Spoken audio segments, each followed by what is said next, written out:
said after you were dismissed, you gave information to a friend so that friend could get that information into the public media. Correct. What kind of information was that? What kind of information did you give to a friend? That the Flynn conversation, that the president had asked me to let the Flynn, I mean, I'm forgetting my exact own words, but the conversation in the Oval Office. So you didn't consider your memo or your sense of that conversation to be a government document. You considered it to be somehow your own personal document that you could share with the media as you wanted to? Correct. Through a friend? I understood this to be my recollection recorded of my conversation with the president. As a private citizen, I felt free to share that. I thought it very important to get it out. Greetings world. President Trump has said that he is prepared to show a trail of leaks by James Comey that proved the former FBI director leaked classified intel to the New York Times. Comey, who was fired by Trump last May, admitted to Congress last Thursday that he was responsible for at least one leak, and now Trump's legal team are determined to investigate if there were others. Fox News reports, dating back to January, reveals a host of stories sourced from top FBI and DOJ officials, or those privy to their conversations, that either paint Comey in a positive light or push a message he was unable to personally disclose. Though Comey told the Senate Judiciary Committee on May 3 he'd never been, or directed another FBI official to be, an anonymous source for news reports about the Trump and Hillary Clinton investigations, the then FBI chief did not deny orchestrating leaks using, for instance, an old friend who works at Columbia University, or providing the information to a wide enough group to ensure it would leak. And in reference to a separate case, he acknowledged sending his infamous letter to lawmakers last fall announcing a revival of the Clinton email probe, knowing full well what they'd do. Did I know they were really going to leak it? Of course, I know how Congress works. Comey, who was fired by Trump in May, was open about at least one leak in testimony last Thursday. He admitted to using an XU.S. attorney, later identified as Columbia University professor Daniel Richman, to leak to the Times the contents of alleged memos Comey wrote about his one-on-one interactions with Trump. He was not asked if he had ever used Richman on other occasions. However, Richman is mentioned in 151 results in a New York Times search dating back to 1993, with 11 of those articles also featuring Comey and 6 of them being authored by Michael S. Schmidt, who later wrote the Comey memos story which Comey told Congress he directed Richman to leak.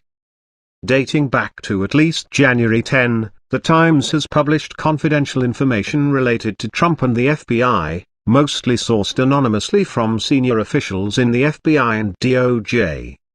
January 6, Comey in written testimony said he briefed then-President-elect Trump while the two men were alone in Trump Tower on this date. The briefing dealt with the salacious and unverified dossier alleging that Russia had compromising information about Trump. According to Comey's account, both he and ex-Director of National Intelligence James Clapper decided Comey should be the only one to brief Trump. One of the reasons for this arrangement, Comey wrote, was because he was staying on as FBI director, though no official announcement had been made about this, and subsequent reports indicate Trump didn't ask Comey about remaining in his capacity until this meeting took place. January 10, the Times reports on the Comey/Trump dossier meeting, citing 2 officials with knowledge of the briefing. More inside the FBI information also exists in the article, including when the FBI first became aware of the dossier and the troubles agents had confirming the document's details. January 24, though Trump hadn't made an official announcement, the Times reports Comey would be staying on as FBI director. Comey had reportedly told a large group about the news, in this case special agents in charge from across the nation. Trump's request that Comey remain on allegedly occurred during the January 6 Trump Tower meeting. Schmidt wrote the story.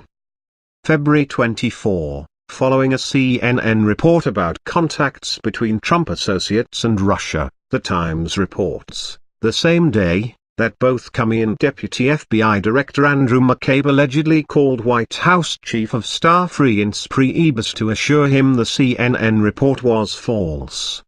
Priebus asked the FBI leaders if they could refute the report in public, though they both declined. When the reported calls between the FBI officials and Priebus surfaces, Trump is infuriated and tweets that the FBI needs to work aggressively to stop the leaks. March 1, a DOJ official confirms to The Times that Attorney General Jeff Sessions had a pair of conversations with Russian officials G. Kislyak despite Sessions' January 10 testimony that he hadn't had contact with Russians in a campaign capacity. This news, and the ensuing firestorm, leads to Sessions recusing himself from the Russia investigation. Comey said in his June written statement that he knew as far back as mid-February that Sessions would likely be recusing himself. This was one of the reasons he gave for not telling Sessions about his interactions with Trump. Schmidt contributed to this article. March 4, Trump infamously tweets that his phones had been tapped at Trump Tower by the Obama administration during the transition. A senior law enforcement official from the Obama administration tells The Times that Trump's claim is 100% untrue. Schmidt contributed to this article. March 5, several senior American officials and senior FBI officials tell The Times that Comey argued that Trump's surveillance claim was false and had to be publicly corrected, even going so far as to ask DOJ to push back on the allegation. The Justice Department does not do so, though Comey's concerns are voiced in the article without him ever giving an on-the-record quote. Schmidt contributed to this article.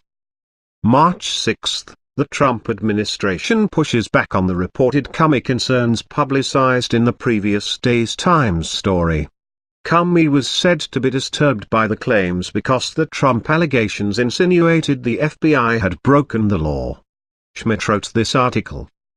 April 22, The Times publishes a very lengthy profile of Comey featuring several in-depth, inside-the-room details and on-the-record quotes from Richmond. The piece portrays Comey as a man attempting to shield the FBI from politics while struggling to do the right thing. Schmidt contributed to the article. May 9, Comey is fired by Trump. May 10, Richmond is quoted in a Times story about Comey and foreshadows the alleged request for loyalty Trump made of Comey, with a president who seems to prize personal loyalty above all else and a director with absolute commitment to the Constitution and pursuing investigations wherever the evidence led. A collision was bound to happen. May 11, in the afternoon, Trump gives an interview to Lester Holt in which Trump calls Comey a showboat. Later that night, The New York Times publishes details of an alleged dinner meeting between Trump and Comey in which Trump demanded loyalty and Comey demurred. The article, written by Schmidt, cites associates of Comey. May 12, a tweet from Trump, ostensibly sent in response to the latest Times story, suggests Comey is the source of the leak and tells him he should hope Trump doesn't have tapes of their conversations. May 16, Comey testified in June he woke up in the middle of the night and decided he needed to get his side of the story out, though most of the details were already reported in the May 11 article. That day, the story about Comey's alleged memos of the Trump meetings is reported in a New York Times story. Schmidt wrote the article. This is the only leak Comey has acknowledged some role in. A spokesperson for Trump's legal team said Monday there was no update on the filings.